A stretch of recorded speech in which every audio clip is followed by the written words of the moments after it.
getting super off topic, but I have to ask now. You have Hakeem over Tim Duncan? The thing about that Shaq and Hakeem, like, it's kind of a not really fair comparison and point in like a rivalry just because Shaq was just younger. That wasn't the best Shaq. I would give anything to see 94 Hakeem versus 2000 Shaq. Like, Sure. Like Sure. if we could get that kind of a rematch where it's like Shaq's in form and Hakeem's in form. But it was like the same thing with kind of like there's a weird little bit of overlap with like Kobe and LeBron, but like they're not really in their prime at the same time. That's kind of how it was with like Shaq and Hakeem too. That's what I was about. I'm really looking forward. This is another thing because you're right. I agree that 2000 Shaq is probably his best year. But the one question that I personally don't know that I want to find out is how close was he to that point in Orlando? And what do you think? I might as well ask you. How close do you think he was to that point in Orlando from a percentage standpoint, let's say? I mean, from a statistical standpoint, from how good he was on the court, it's actually pretty close. Yeah. But I think the approach is what changes quite a bit. Right. Because Shaq was just so much bigger in LA that it's like, that like could Hakeem handle him as well as he did when Shaq is just able to just muscle him more than he was before? Because even though Shaq was huge, he was always huge throughout his entire life.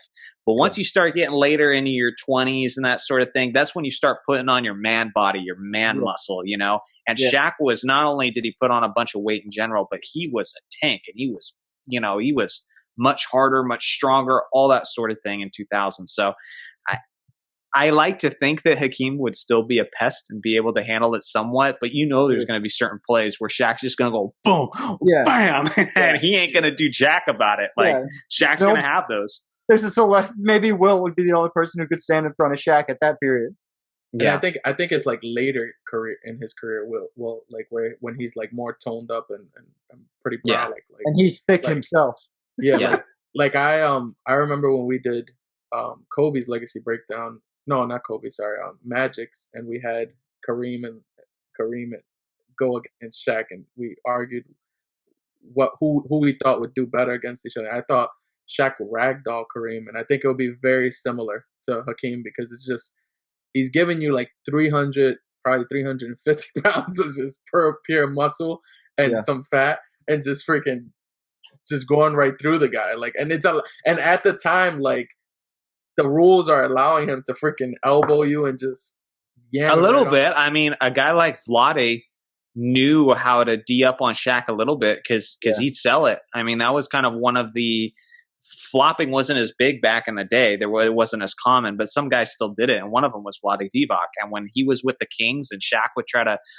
bully him, I mean, he was smart with his defense with Shaq. I mean, sometimes he'd flop or he'd give it a little bit, and now Shaq gets called with an offensive foul. Yeah. And when he's 350 pounds, I mean, you don't have to sell it all that much. The dude just looks like a monster beating dudes up. So Hakeem could do that a little bit. And then there's other things he could do. When Shaq's trying to go, boom, boom, you just back up, pull the chair on him, and he loses his footing, travel. Like, that happened a lot too. So it would be interesting because I feel like Hakeem has the intelligence and the defensive IQ that he would be best suited to defend him in multiple ways. True. It would be like a closer to modern day Bill Russell versus Will Chamberlain in that aspect. Yeah. Hakeem's He is undersized, similar to Bill Russell for the position at the time. Mm-hmm. But because Hakeem was also, like, people said he should have played power forward because of his size. What? Hakeem's still like 6'11", 7 foot. He's like, but to Shaq, he's undersized. Yeah. But people were also talking about Hakeem. Like, I've read stuff where they thought he should have played power forward. I don't agree. But because of his size, there were situations where, like when he played with Ralph Sampson, like, he was the obvious power forward, and people thought he should have stayed at that spot because of, it was the land of the Giants back then. Like, there was a lot of my all-time starting five. He's my power forward. People have asked me that on my channel. What's my all-time starting five? And I always move Hakeem to the power forward. Sure, start him there. Yeah, so that's what I mean by they're undersized for their position, but they have the best defense imaginable against this Goliath, right? Yeah. Crazy. I know we're getting super off topic, but I have to ask now. You have Hakeem over Tim Duncan? Yes. Nice. That's I'm great. with it. That has to be a discussion at some point. At some point.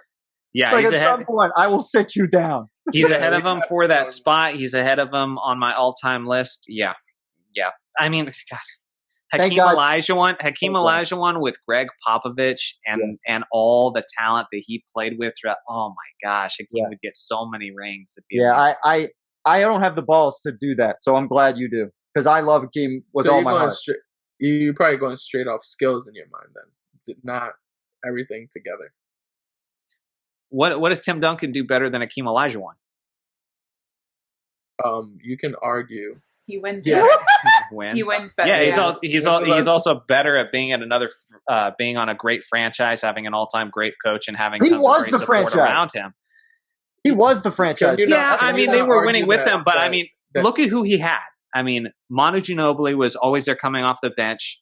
Tony Parker, even a lot of guys like Bruce Bowen were solid dudes. Like Hakeem Olajuwon, even the 2 years he won the championship, he's the only player in NBA history to win back-to-back titles as the only All-Star on his team. He was the only All-Star both seasons. Clyde Drexler was there for the second year. You could argue that he was All-Star caliber, but he wasn't.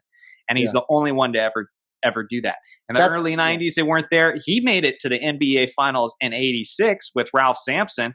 They had no business competing against Boston. And because Ralph Sampson's back sucks, they weren't able to keep going to the championship. But like, look at Shaq.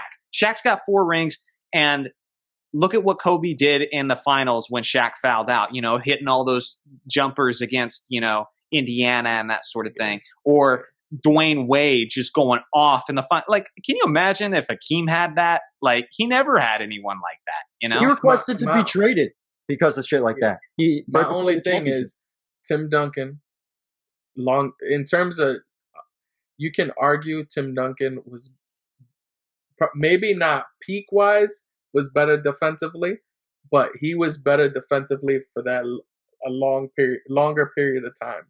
Tim Duncan, most all defensive first teams in NBA history for a center or whatever, or for a power forward, big man. Hakeem played a good amount of years and didn't do that.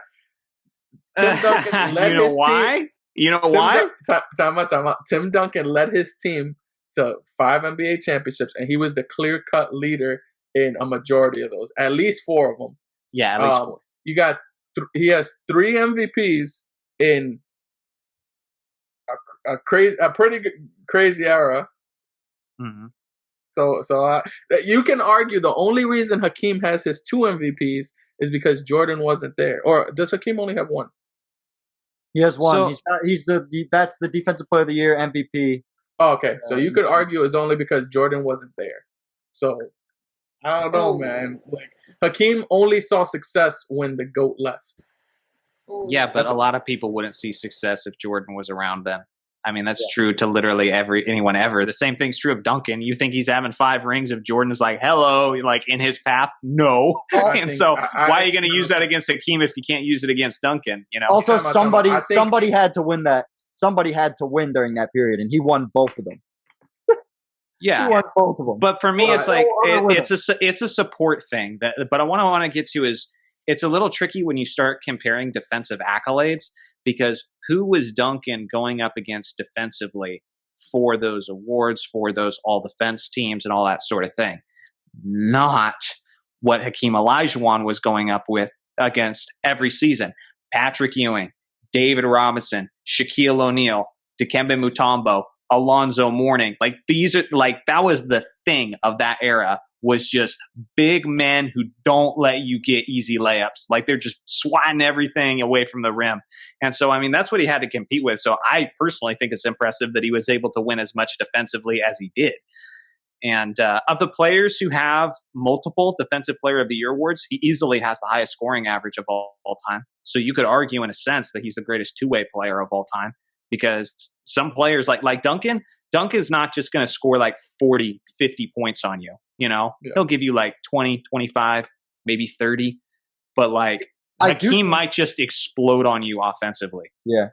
I do think the 90s center era and the early 2000s power forward era are comparable, though. Yeah, that's what I was just about to say that. You have Tim Duncan, Kevin Garnett, Dirk Nowitzki, Chris Webber. That's all in the West too. Real quick. Chris Webber was short-lived. Okay, sure. that was short-lived in the early 2000s. Even then, he wasn't a great defensive player. Yeah. Not like those other guys we're talking about. Yeah. And Dirk Nowitzki was not a good defensive player unless Christmas Day he's all-time great. But so that was my point. I get it's comparable from an overall talent standpoint comparing the positions, but I'm talking about if you're going to make first or second team all defense and David Robinson, Hakeem Olajuwon, Dikembe Mutombo, Shaquille O'Neal, Alonzo, only 2 of those guys can make it. So some of those guys are going to be like, he didn't even make all defense team that year. It's like, yeah, I mean, because these 2 guys took the spots. It's like, I see what you're saying. Yeah, that's my point. But from my perspective, if I'm saying I have to guard these guys, like Dirk Nowitzki is a top, at a point in time, he was a top 5 scorer of all time in terms of total points. So like he had to go against that at least 3 to 4 times a year. He had to go against he still had to like try to guard Shaq too. Like even though that's not his position, he had to try to guard Shaq for four of those years. Well, no, more than that. They went against each other like 6-7 years. I don't know, man. It's definitely. I don't think I when I'm ranking, I have Tim Duncan over Hakeem. It's not that far over. It's probably like a couple spots, but it's. I just feel like from the eye test and from a statistical standpoint, in every sense, like in every other sense other than winning, it's clear who the better basketball player is. The only reason it's a conversation is because Tim Duncan has the hardware because he's won more. But that's the thing is, I believe that reason is because he had the better structure to win more. You know, and so I feel that if we were going straight off talent and like or eye test or anything like that, I wouldn't even argue that. I would think that would be very comparable, and I just think when you have to take in the talent because they're all of these guys in the top 10, 15. You could argue like it's just straight up nitpicking. Like all of these guys are great, and it's not that far. They're not that far away from each other. That's when you got to take into consideration their whole career. And then saying, okay, what happened? How did you impact the game? You can argue Tim Duncan impacted the game more in the sense because he chose Tim Duncan was probably the most selfless superstar of all time. He could have kept on giving you his 20 and 10, 25 and 10, but he chose to not do that. Support his team more defensively, and then let his role players do a little bit more. Let's revisit this. Like, I'm going to let you have the last word on that, but we got to revisit that conversation sometime because I have so much more to say, but there's a Christmas theme.